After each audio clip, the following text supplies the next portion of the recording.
ए मिरी, हे बघ मी माझ्यासाठी मस्त शर्ट आणलाय.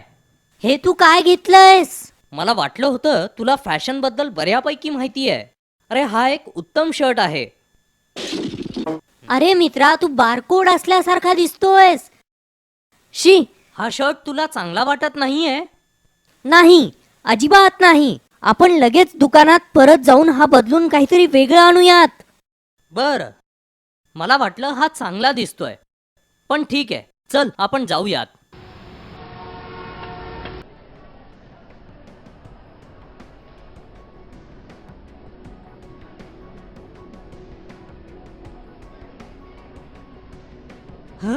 आपल्याला तिकडे जायचंय.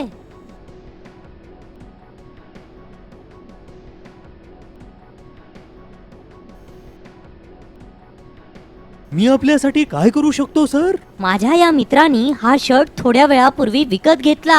आम्हाला तो बदलून घ्यायचा आहे. चिंता नाही सर, मला फक्त त्यावरचे लेबल बघू द्या.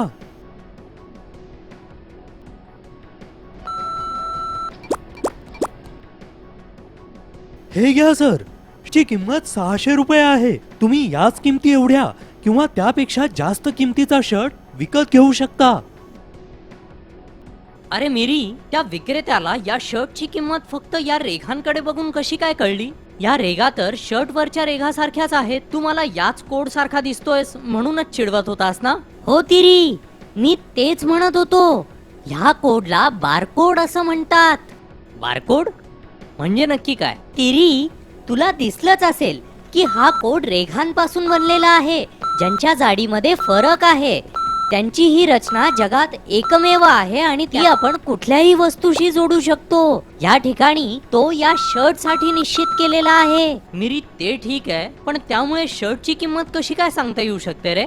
अरे मिरी, किंमत, उत्पादकाचे नाव, उत्पादनाची तारीख यासारखी शर्ट बद्दलची माहिती कम्प्युटरवर बारकोडच्या संबंधाने आधीच साठवून ठेवलेली असते. अच्छा, म्हणजे त्यांनी ते यंत्र कोड वाचण्यासाठी वापरलं का?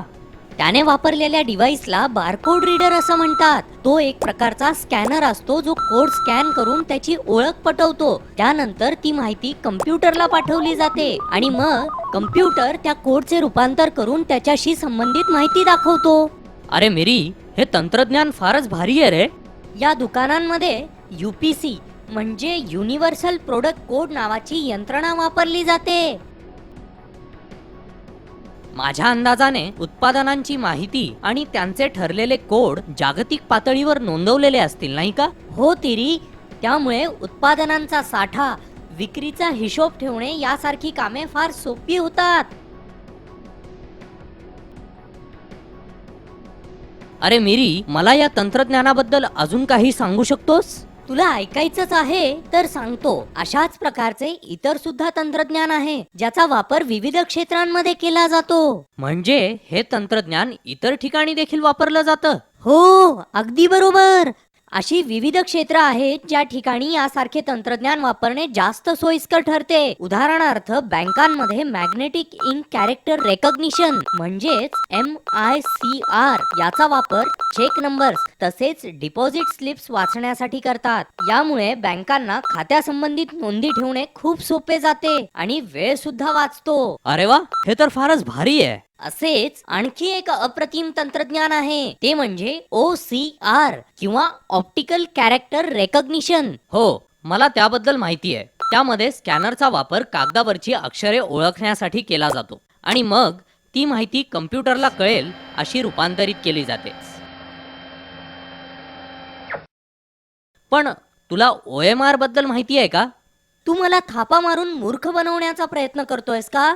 अरे मी असं का करीन? OMR नावाचं तंत्रज्ञान खरोखरच असतं. OMR हे ऑप्टिकल मार्क रेकॉग्निशन याचं लघुरूप आहे. या तंत्रज्ञानाच्या मदतीने एखाद्या ठिकाणी पेन्सिलने वगैरे खून केली आहे की नाही ते बघता येते. याचा वापर बहुतेक वेळेला बहुपर्यायी परीक्षांची उत्तरे तपासण्यासाठी केला जातो. मस्तच. पण तुला ही सगळी माहिती कशी काय मिळाली? तुला बारकोड बद्दल जशी माहिती मिळाली तशीच तू सुद्धा इंटरनेटवर जाऊनच ती मिळवली असणार.